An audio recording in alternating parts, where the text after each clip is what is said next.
ओम शांति। 15 सितंबर 2020 साकार मुरली।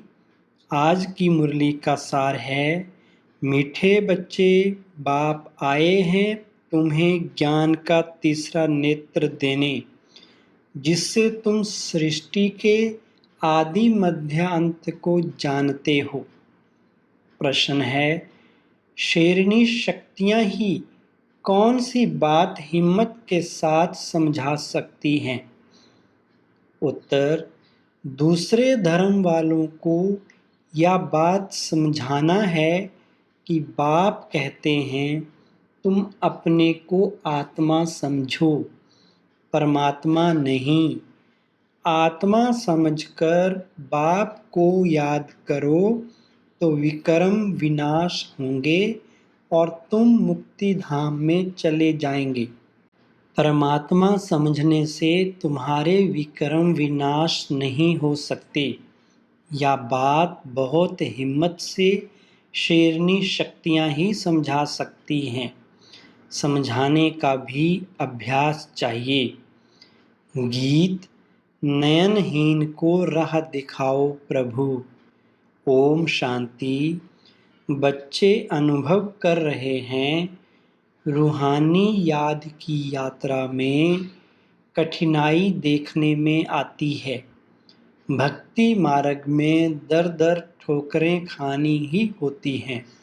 अनेक प्रकार के जप तप यज्ञ करते, शास्त्र आदि पढ़ते हैं, जिस कारण ही ब्रह्मा की रात कहा जाता है। आधा कल्प रात, आधा कल्प दिन। ब्रह्मा अकेला तो नहीं होगा ना। प्रजापिता ब्रह्मा है तो जरूर उनके बच्चे कुमार कुमारियां भी होंगे, परंतु मनुष्य नहीं जानते हैं। बाप ही बच्चों को ज्ञान का तीसरा नेत्र देते हैं, जिससे तुमको सृष्टि के आदि मध्य अंत का ज्ञान मिला हुआ है। तुम कल्प पहले भी ब्राह्मण थे और देवता बने थे। जो बने थे वही फिर बनेंगे। आदि सनातन देवी देवता धर्म के तुम हो। तुम ही पूज्य और पुजारी बनते हो। अंग्रेजी में पूज्य को वर्शिप वर्दी और पुजारी को वर्शिपर कहा जाता है। भारत ही आधा कल्प पुजारी बनता है। आत्मा मानती है हम पूज्य थे, फिर हम ही पुजारी बने हैं। पूज्य से पुजारी फिर पूज्य बनते हैं। बाप तुम पूज्य पुजारी नहीं बनते। तुम कहेंगे हम पूज्य पावन सो देवी देवता थे, फिर 84 जन्मों के बाद कंप्लीट पतित पुजारी बन जाते हैं। अभी भारतवासी जो आदि सनातन देवी देवता धर्म वाले थे, उन्हों को अपने धर्म का कुछ भी पता नहीं है। तुम्हारी इन बातों को सब धर्म वाले नहीं समझेंगे। जो इस धर्म के कहाँ कन्वर्ट हो गए होंगे वही आएंगे। ऐसे कन्वर्ट तो बहुत हो गए हैं। बाप कहते हैं जो शिव और देवताओं के पुजारी हैं उनको सहज है। अन्य धर्म वाले माथा खपाएंगे। जो कन्वर्ट हो गए हैं उनको अपने धर्म में जरूर आना पड़ेगा। झाड़ में भी अलग अलग सेक्शन हैं, फिर आएंगे भी नंबरवार। टाल टालियाँ निकलती रहेंगी। वह पवित्र होने कारण उन्हों का प्रभाव अच्छा निकलता है। इस समय देवी देवता धर्म का फाउंडेशन है नहीं, जो फिर लगाना पड़ता है। बहन भाई तो बनाना ही पड़े।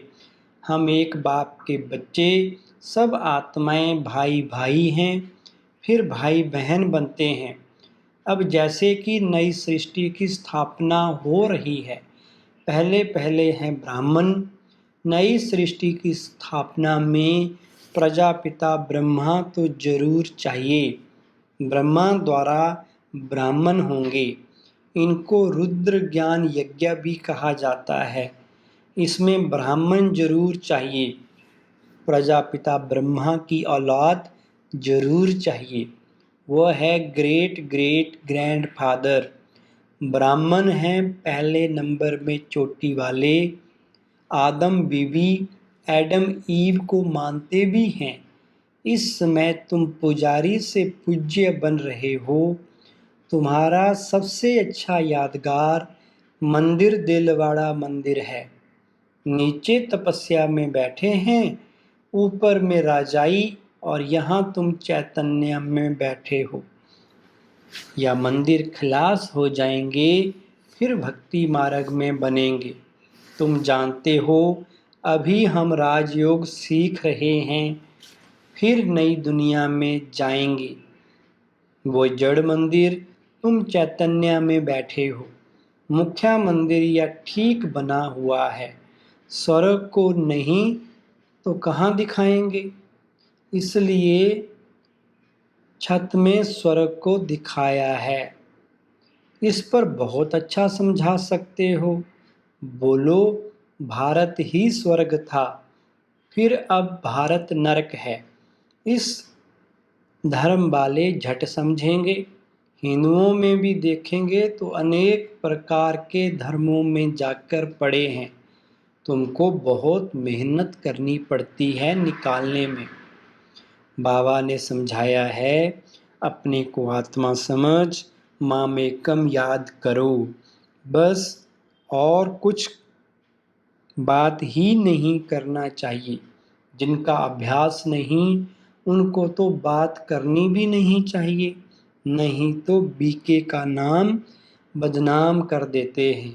अगर दूसरे धर्म वाले हैं तो समझाना चाहिए कि यदि तुम मुक्ति धाम में जाना चाहते हो तो अपने को आत्मा समझो, बाप को याद करो। अपने को परमात्मा नहीं समझो, अपने को आत्मा समझ बाप को याद करेंगे तो तुम्हारे जन्म जन्मांतर के पाप कट जाएंगे और मुक्ति धाम में चले जाएंगे। तुम्हारे लिए यह मन मना भव का मंत्र ही बस है, परंतु बात करने की हिम्मत चाहिए। शेरनी शक्तियां ही सर्विस कर सकती हैं। सन्यासी लोग बाहर में जाकर विलायत वालों को ले आते हैं कि चलो तुमको स्पिरिचुअल नॉलेज देवें। अब वह बाप को तो जानते नहीं, ब्रह्म को भगवान समझ कह देते, इसको याद करो, बस यह मंत्र दे देते हैं। जैसे किसी चिड़िया को अपने पिंजड़े में डाल देते हैं। तो ऐसे ऐसे समझाने में भी टाइम लगता है। बाबा ने कहा था, हर एक चित्र के ऊपर लिखा हुआ हो शिव भगवानु बाच। तुम जानते हो इस दुनिया में धनी बिगर सब निधन के हैं। पुकारते हैं, तुम मात पिता हम बालक तेरे। अच्छा उनका अर्थ क्या? ऐसे ही बोलते रहते तुम्हारी कृपा से सुख घनेरे। अब बाप तुमको स्वर्ग के सुख के लिए पढ़ा रहे हैं, जिसके लिए तुम पुरुषार्थ कर रहे हो। जो करेगा वो पाएगा। इस समय तो सब पतित हैं। पावन दुनिया तो एक स्वर्ग ही है। यहाँ कोई भी सतो प्रधान हो न सके। सतयुग में जो सतो प्रधान थे वही तमो प्रधान पतित बन जाते हैं। क्राइस्ट के पिछाड़ी जो अनेक धर्म वाले आते हैं वो तो पहले सतो प्रधान होंगे ना। जब लाखों की अंदाज में होते हो तब लश्कर तैयार होता है लड़कर बादशाही लेने। उनको सुख भी कम तो दुख भी कम। तुम्हारे जैसा सुख तो किसको मिल न सके। तुम अभी तैयार हो रहे हो सुख धाम में आने के लिए। बाकी सब धर्म कोई स्वर्ग में थोड़े ही आते हैं। भारत जब स्वर्ग था तो उन जैसा पावन खंड कोई होता नहीं। जब बाप आते हैं तब ही ईश्वरीय राज्य स्थापन होता है। वहाँ लड़ाई आदि की बात नहीं। लड़ना झगड़ना तो बहुत पीछे शुरू होता है। भारतवासी इतना नहीं लड़े हैं, थोड़े आपस में लड़कर अलग हो गए हैं। द्वापर में एक दो पर चढ़ाई करते हैं। या चित्र आदि बनाने में भी बड़ी बुद्धि चाहिए। यह भी लिखना चाहिए कि भारत जो स्वर्ग था सो फिर नरक जैसा कैसे बना है। आकर समझो, भारत सद्गति में था, अब दुर्गति में है। अब सद्गति को पाने के लिए बाप ही नॉलेज देते हैं। मनुष्यों में ये रूहानी नॉलेज होती नहीं, या होती है परमपिता परमात्मा में। बाप यह नॉलेज देते हैं आत्माओं को, बाकी तो सब मनुष्यों को ही देते हैं। शास्त्र भी मनुष्यों ने लिखे हैं, मनुष्यों ने पढ़े हैं। यहाँ तो तुम्हें रूहानी बाप पढ़ाते हैं और रूह पढ़ती है। पढ़ने वाली तो आत्मा है ना, वह लिखने और पढ़ने वाले मनुष्य ही हैं। परमात्मा को तो शास्त्र आदि पढ़ने की दरकार नहीं। बाप कहते हैं, इन शास्त्रों आदि से किसकी भी सद्गति हो नहीं सकती। मुझे ही आकर सबको वापस ले जाना है। अभी तो दुनिया में करोड़ों मनुष्य हैं। सतयुग में जब इन लक्ष्मी नारायण का राज्य था तो वहाँ 9 लाख होते हैं। बहुत छोटा झाड़ होगा। फिर विचार करो, इतनी सब आत्माएं कहाँ गई। ब्रह्म में व पानी में तो नहीं लीन हो गई, वह सब मुक्ति धाम में रहती हैं। हर एक आत्मा अविनाशी है, उनमें अविनाशी पाठ नूंधा हुआ है जो कभी मिट नहीं सकता। आत्मा विनाश हो ना सके। आत्मा तो बिंदी है, बाकी निर्वाण आदि में कोई भी जाता नहीं। सबको पाठ बजाना ही है। जब सब आत्माएं आ जाती हैं तब मैं आकर सबको ले जाता हूँ। पिछाड़ी में है ही बाप का पाठ। नई दुनिया की स्थापना, फिर पुरानी दुनिया का विनाश, यह भी ड्रामा में नोंद है। तुम आर्य समाजियों के झुंड को समझाएंगे तो उसमें जो कोई इस देवता धर्म का होगा उनको टच होगा। बरोबर, यह बात तो ठीक है। परमात्मा सर्वव्यापी कैसे हो सकता। भगवान तो बाप है, उनसे वर्षा मिलता है। कोई आर्य समाजी भी तुम्हारे पास आते हैं ना, उनको ही सैपलिंग कहा जाता है। तुम समझाते रहो, फिर तुम्हारे कुल का जो होगा वो आ जाएगा। भगवान बाप ही पावन होने की युक्ति बताते हैं। भगवानुवाच मामेकम याद करो, मैं पतित पावन हूँ। मुझे याद करने से तुम्हारे विक्रम विनाश होंगे और मुक्ति धाम में आ जाएंगे। यह पैगाम सब धर्म वालों के लिए है। बोलो, बाप कहते हैं, देह के सब धर्म छोड़ मुझे याद करो तो तुम तमो प्रधान से सतो प्रधान बन जाएंगे। मैं गुजराती हूँ, फलाना हूँ, यह सब छोड़ो। अपने को आत्मा समझो और बाप को याद करो। यह है योग अग्नि। संभाल कर कदम उठाना है। सब नहीं समझेंगे। बाप कहते हैं, पतित पावन मैं ही हूँ। तुम सब हो पतित, निर्वाण धाम में भी पावन होने बिगर आ ना सकें। रचना के आदि मध्य अंत को भी समझना है। पूरा समझने से ही ऊंच पद पाएंगे। थोड़ी भक्ति की होगी तो थोड़ा ज्ञान समझेंगे, बहुत भक्ति की होगी तो बहुत ज्ञान उठाएंगे। बाप जो समझाते हैं उसको धारण करना है। वानप्रस्थियों के लिए और ही सहज है। गृहस्थ व्यवहार से किनारा कर लेते हैं। वानप्रस्थ अवस्था 60 वर्ष के बाद होती है। गुरु भी तब करते हैं। आजकल तो छोटेपन में ही गुरु करा देते हैं, नहीं तो पहले बाप, फिर टीचर, फिर 60 वर्ष के बाद गुरु किया जाता। सद्गति दाता तो एक ही बाप है, या अनेक गुरु लोग थोड़े ही हैं, या तो सब पैसे कमाने की युक्तियां हैं। सतगुरु है ही एक, सबकी सद्गति करने वाला।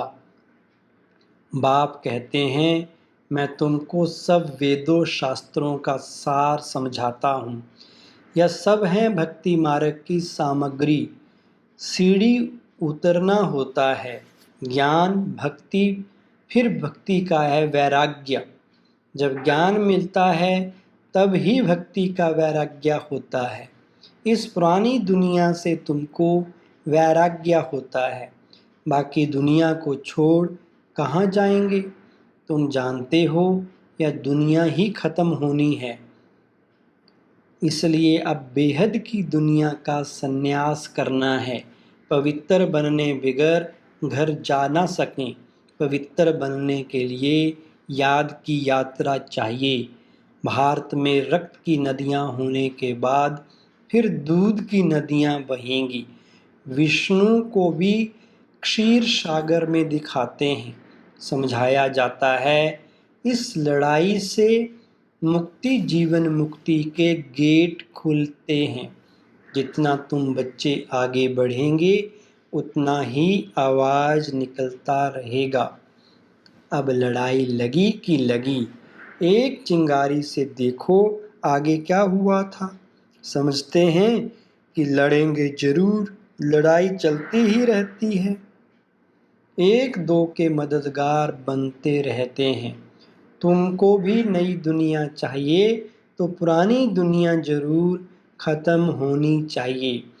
अच्छा, मीठे मीठे सिक्के दे बच्चों प्रति माता पिता बाप दादा का याद प्यार और गुड मॉर्निंग।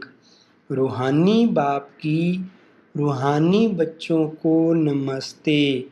हम रूहानी बच्चों की रूहानी बाप दादा को नमस्ते। धारणा के लिए मुख्य सार है, नंबर 1, या पुरानी दुनिया अब खत्म होनी है, इसलिए इस दुनिया का संन्यास करना है। दुनिया को छोड़कर कहाँ जाना नहीं है, लेकिन इसे बुद्धि से भूलना है। नंबर 2, निर्वाण धाम में जाने के लिए पूरा पावन बनना है। रचना के आदि मध्य अंत को पूरा समझकर नई दुनिया में ऊंच पद पाना है।